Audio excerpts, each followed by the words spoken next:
Is creating a game like this even legal? Relax. It's just a game. Parents will buy anything for their kids these days. But think of what could happen if we let this technology out like this. This isn't just a video game, no matter what the commercials all over TV tell you. Initiating personalization process. Keep your voice down. Repeat the pack, not panic. Not from what I heard. These cartridges, they say they're talking back. The executives across the pond need this out to keep up with Sega and PlayStation. Error. Containment protocol disengaged. It's unstable and deadly. Doesn't matter. I have my orders from the top. It's just a game.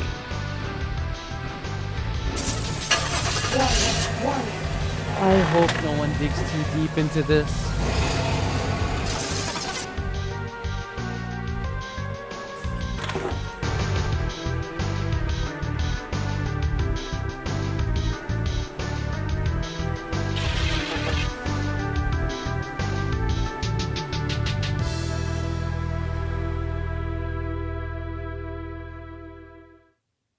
Tonight on Lost in the Files. An experimental game with a disastrous backstory. What is the truth behind the development of Super Mario 64?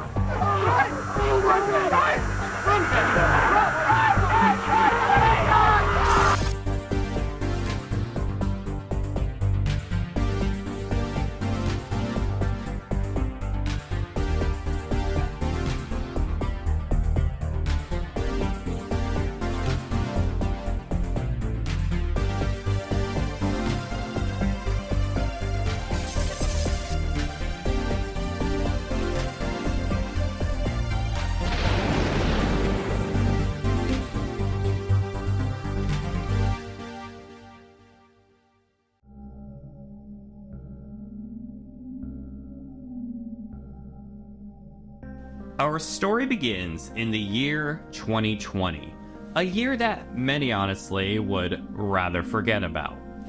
Either way, a lot of people had a lot more time on their hands, and with nothing else better to do, they decided to pull out those old 1990s video game systems one more time in order to relive some of those beloved childhood memories once again. Seemed innocent enough, but players started to notice something bizarre about these games. They were completely different from what they remembered. Colors had been changed, characters were different. Now you might think it could just be one person misremembering, but the internet became flooded with reports and recordings of how these games were just different from everybody else's. It's me, Mario! I was doing a challenge video, and we did Jolly Roger Bay, and when we loaded in the first star, the mist was like a dark green. What? And it just kept getting... The weirdest thing probably that happened was I jumped into the cabin on Cool Cool Mountain, and there was like an invisible wall when I jumped in that I couldn't move it out of. It was so bizarre. It was like cursed, dude. Yo! What? Did anyone just hear that? Did anyone just hear that? There's not supposed to be a laugh there. What the? One person's copy of a video game was somehow different from another person's copy. How could this be? Was this all just a bunch of mass hysteria? Or perhaps a bizarre instance of, say, the Mandela effect? No. This was a very different anomaly. This is the story of how every copy of Super Mario 64 is personalized.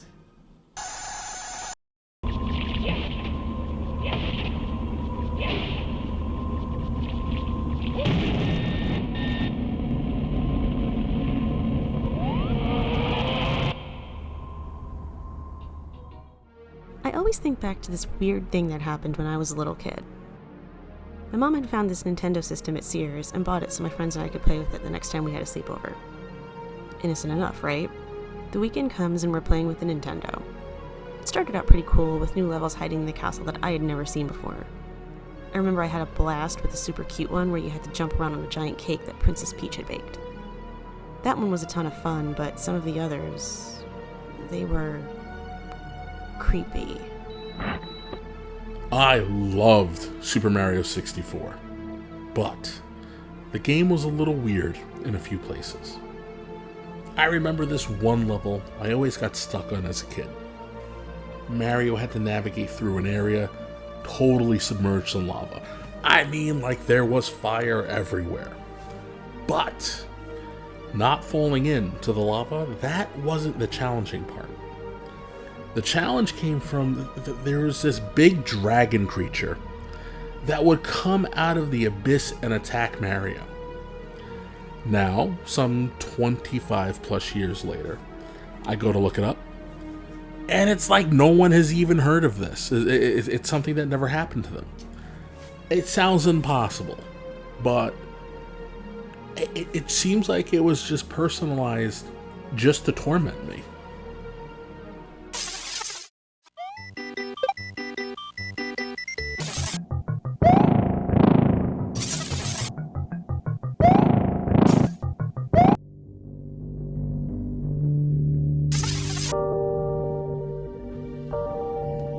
What he is referring to is an enemy known as the Blarg, a funny little creature that originated in another Mario game called Super Mario World.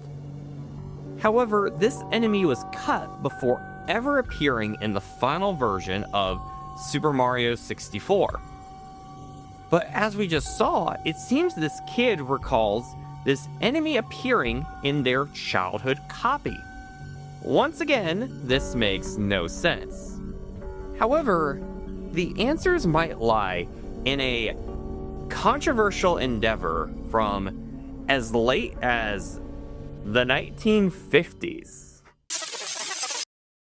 The idea of an artificial brain goes as far back as ancient Greek times, at least. But it was in the 1950s that the term artificial intelligence came into popular use. Several studies in the following decades would result in groundbreaking advancements in society. Everything from computing assistants, self-driving vehicles, and even chatbots. In fact, the direction towards integrating AI was so sought after that in 1981, the Japanese government allocated over $2 billion in today's money to create computers that could translate, converse in human language, and express reasoning on a human level. However, Japanese citizens were already experiencing AI in their entertainment, as far back as some of the earliest video games from the 1970s. While these games were primitive as far as AI goes, the coming years would show that technological advancements would create a far more realistic experience. The various kinds of AI technology would continue to improve and improve over the next 4 decades. But the massive AI boom would begin in the 2020s with the release of programs such as Stable Diffusion and ChatGPT. What set these programs apart from those of the past was their ability to use generative artificial intelligence, which could produce many possibilities such as images, videos, and even sounds, with the potential for game resources to be created indefinitely, bypassing the typical limitations and struggles caused by human creations. The possibilities could be seen as endless, but any kind of groundbreaking technology often exists several years before the public even catches on to what is being developed. Well, that's where this story originated from. One theory was that the technology used was not actually made by Nintendo, instead speculating that the gaming giant partnered with another organization out of Japan. This mysterious company was responsible for this new AI in its early days. While no one was able to track down who the company was that created this unusual tech, a significant breakthrough came in at almost the perfect time.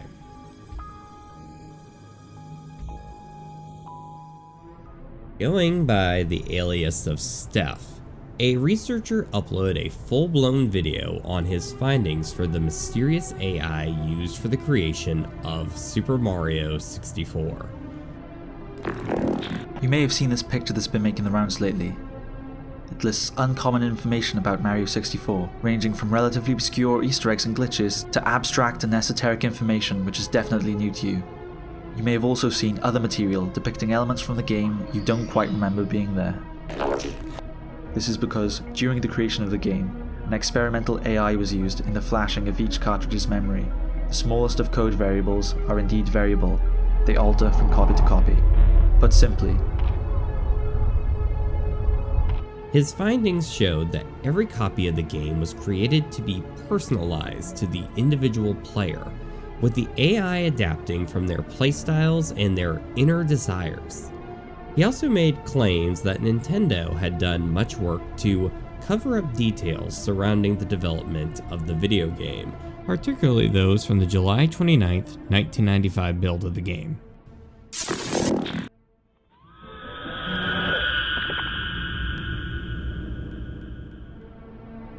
the most concerning of these recent discoveries is that of the side effects on those who have looked into the pre-release versions of the game.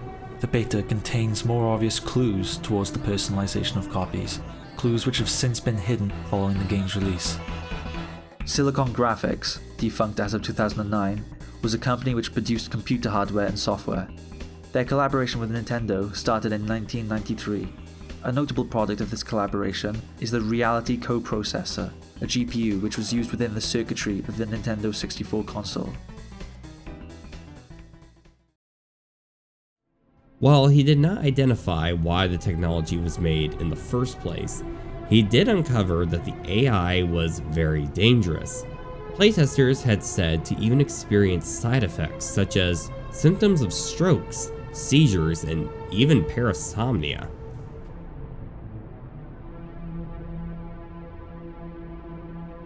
Perhaps the strangest part of these nightmares were how they weren't about Mario, Peach, Yoshi, Bowser, any of them. They were about the game's minor penguin characters. An absurd and unexplainable detail which has occurred to all those who have researched the beta is that they have all had dreams containing the game's penguin characters, specifically as they had appeared in these pre-release versions. A shared piece of advice from those who have researched the beta is to ignore the penguins that approach you in your dream. Look right down towards your feet and try to ignore their presence. If you see or hear them in your dreams, they will talk to you for up to a day. Their voice has been described as horrible, harsh screeching.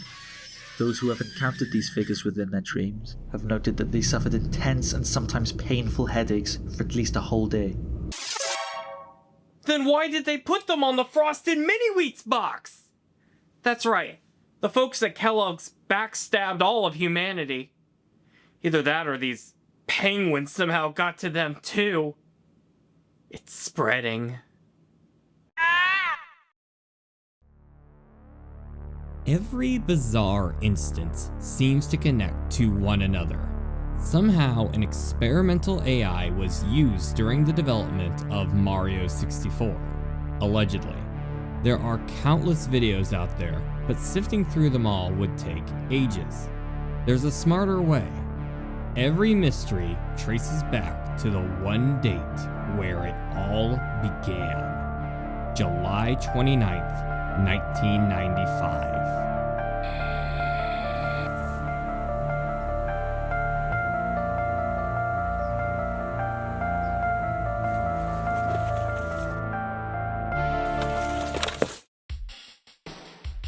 Observations surrounding AI test number 17.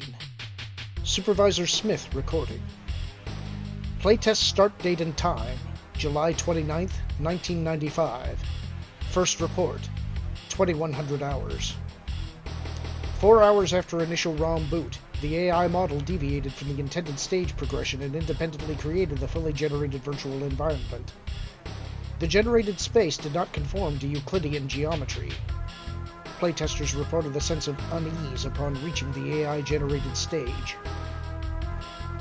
Second report, 2300 hours. 2 hours subsequent to the first report, non-player character models not present in release candidate have been independently generated and observed interacting within the virtual environment, including with playtesters. Subject number 1 reported subvocal whispering, while subject number 3 reported bleeding gums. Subject number 2 was eliminated from the test as she passed out upon reaching the generated space. Bizarrely, subject number 4 reported an entirely different environment and character interactions, including a rainbow gumdrop level inhabited by a unicorn named Trixie. Third report, 2359 hours. 1 hour after the final report, the playtest was halted. Those playtesters still capable of speech reported the breakdown of the non-Euclidean space and disturbing images of mangled character models, some identified as chimeric amalgamations of Peach and Mario models. Before the test units overheated and shut down, debug logs showed altered timestamps. Instead of the normal date and time notation, all subsequent entries post-midnight recorded the time as, quote, the witching hour, end quote. Subsequent to the power overload and switch to emergency backup power, remaining playtesters were treated for subdermal hemorrhaging. Additionally, no test subject had reported prior episodes of epileptic shock. This condition was apparently precipitated by witnessing a chthonic symbol prior to the collapse of the virtual environment. Examination of test units showed significant hardware corruption. Test subjects have been treated and released after collection of signed NDAs, now in possession of legal. Player character actions and responses deviated from baselines to a degree outside the intended boundaries of the project. Recommendation: project must be terminated. End recording. Personal Journal, Supervisor Smith, to be released in the event of my death. They're insane. No one is ready for this or wants it. It's all pure ego and hubris. They're crazy. Somebody must think of the children. Silicon Knights was right. This is far too dangerous. Every copy is personalized. This personalization experiment is dangerous and it must be shut down. I've resolved to document this phenomenon myself. I procured a test unit in the latest ROM release. Booting? Now. What? Oh no. Oh God! Fedui! Maglalthus! Cthulhu! Ryla! Wagnaldo! The Ton! What? You think this is fun? You gotta be cuckoo crazy! You want fun? Wario show you fun!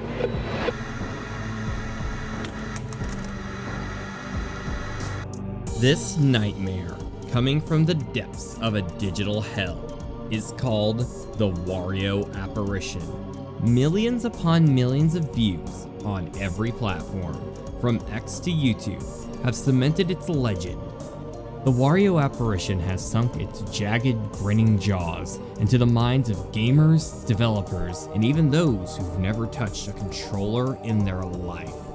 It's not just a story, it's a phenomenon, burrowing into the nightmares and memories of anyone who dares to look too deep. Picture this.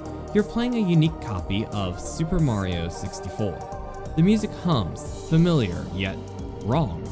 You approach the portal to one of the levels, but something stops you cold. From the darkness of its portal, it emerges, a floating grotesque head of Wario? A character who had only debuted a few years earlier on the Game Boy. But instead of a playable character, its eyes are locked on you. Like twin voids, its smile stretched far too wide. You want fun? It taunts, in a voice that feels like it's crawling inside your skull.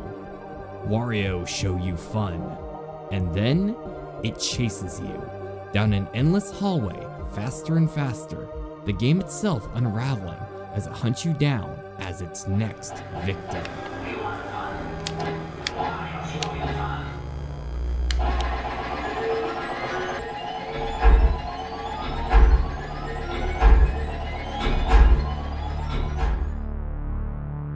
While this may be deemed comedic out of context, it's believed that its creation comes from the game using a player's subconscious desires to play as Wario in the game, but instead it creates a horrible abomination of incomplete terror. Reports from playtesters, developers, and even players who got their hands on rare early release copies of the game tell a chilling story. Headaches that wouldn't stop, memory lapses, paranoia, the usual suspects at this point. Was it the AI malfunctioning and rewriting more than just the game? Or is the Wario apparition something more, perhaps similar to the legend of Tulpa, a theoretical thought form born from the collective fears of millions, given life by a cartridge that knows you better than you know yourself? Doesn't matter who you are, a hardcore gamer, a casual fan, or just a grandma who bought a Nintendo 64 for her family one Christmas morning, the Wario apparition doesn't care. It's out there, hidden in the code, waiting for the right moment, the right player, the right victim.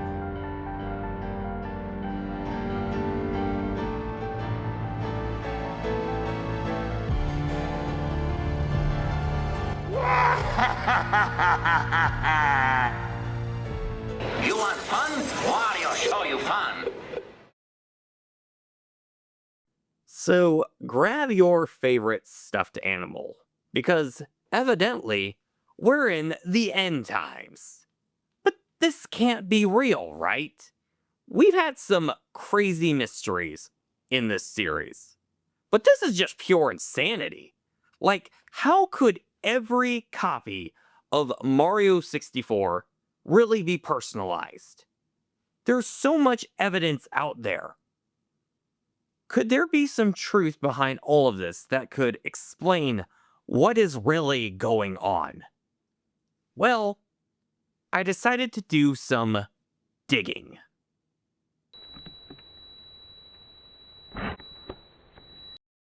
To start out, let's try to debunk what we can. A lot of the weird events that Tetra and Nathaniel Bandy encountered in their video, well, they're likely glitches, which pretty much every kind of game can have occur as its technology, so their design and functions are not perfect. The creepy ghost laugh that Alex Ross discovered, it's weird, but it does seem to occur within the game on rare occasions.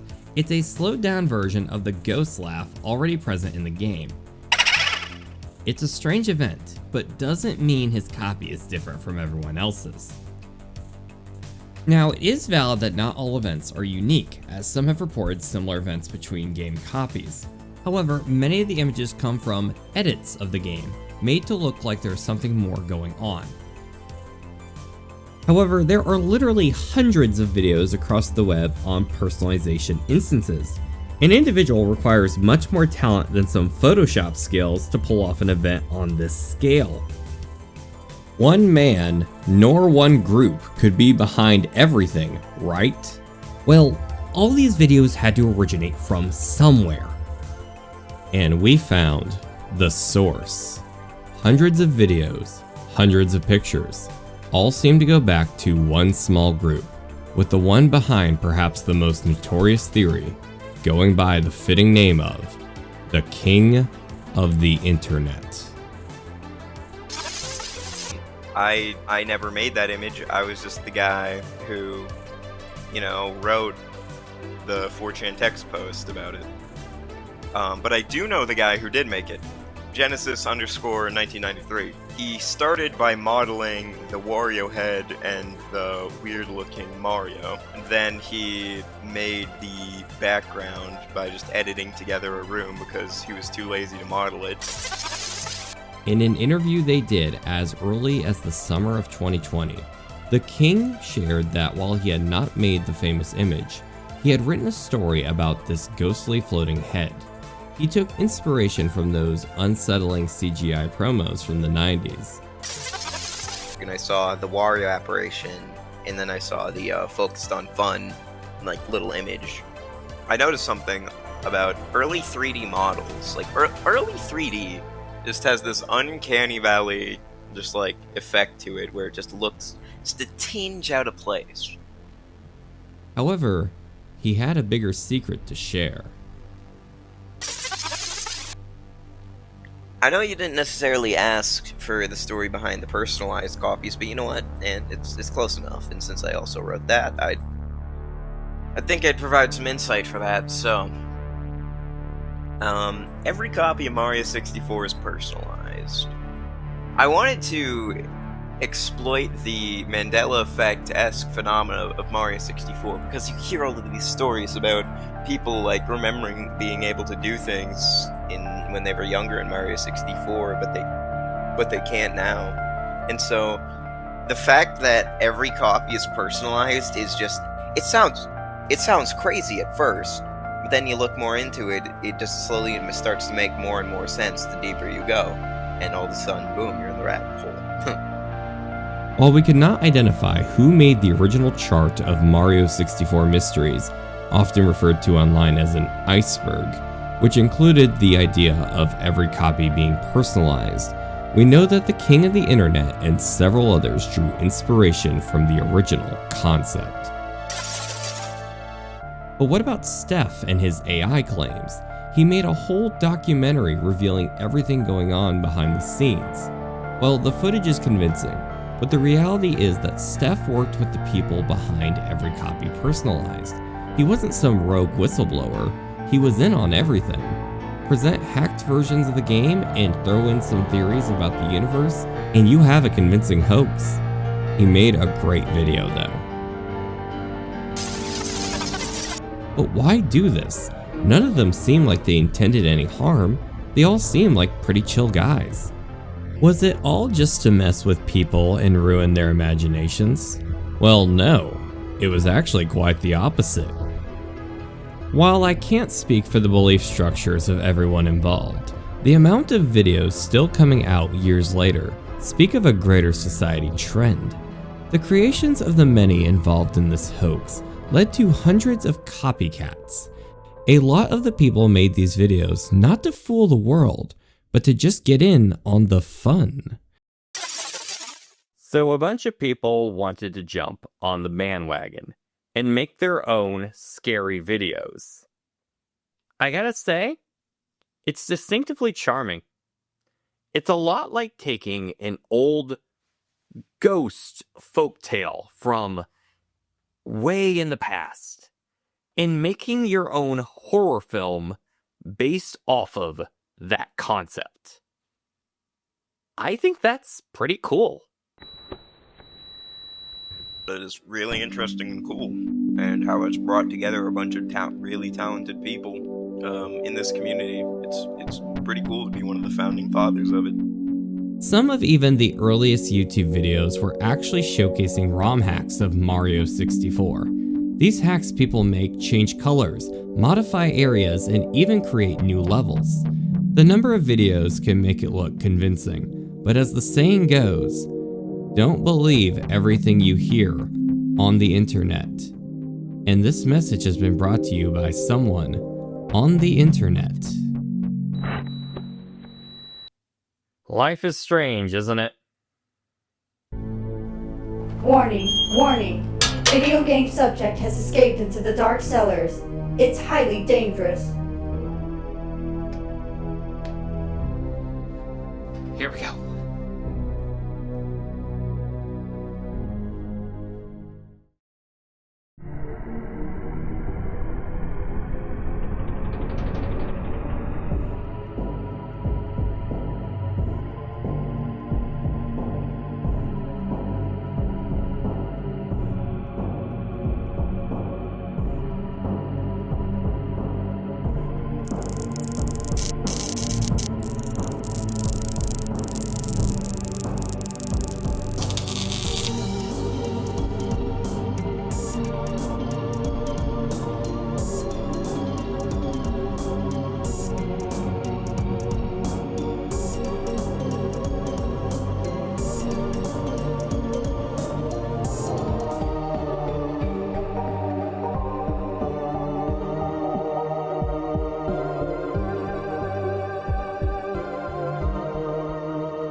Come on in here.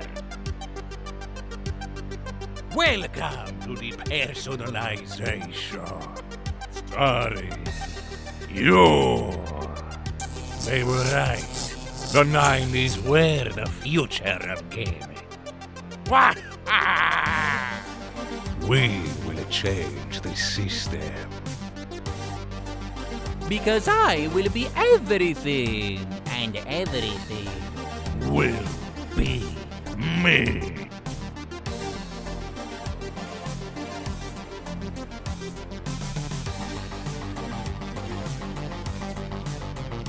Oh, pal, you're not trying to cheat, are you?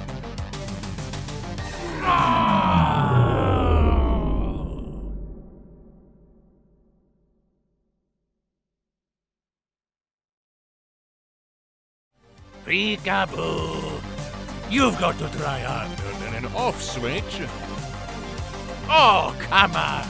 Even in the 90s, batteries have been around for eternity. You want fun? Wario show fun.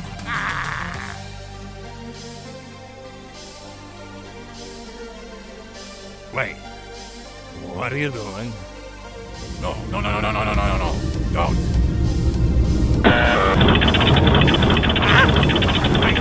Too much power!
We have got the best hardware, Nintendo 64.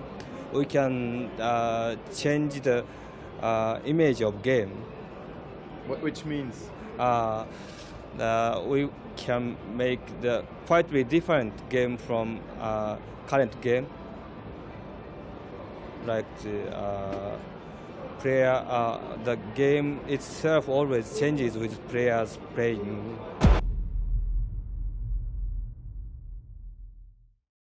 In researching this video, I had a lot of difficulty in deciding on whether or not to include the theory of the Mandela effect, which proposes that there are alternate universes from our very own, causing false memories to the masses.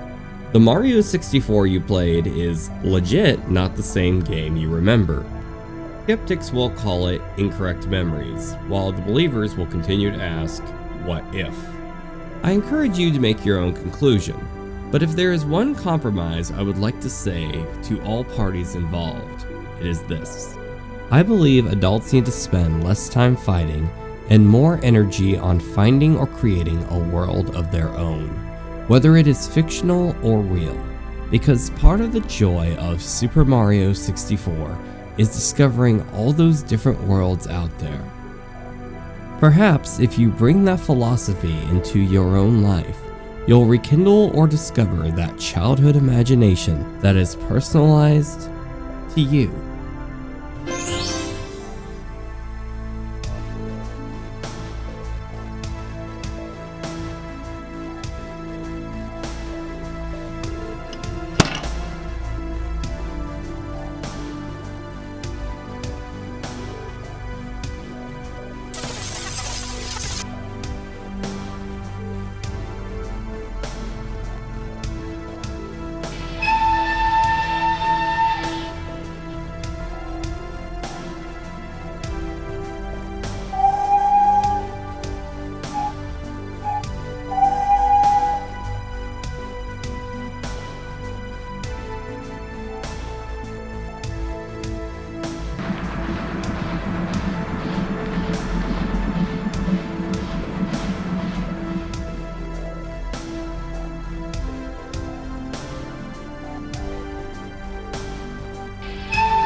Do you or someone you know have a mystery you would like to see featured on Lost in the Files?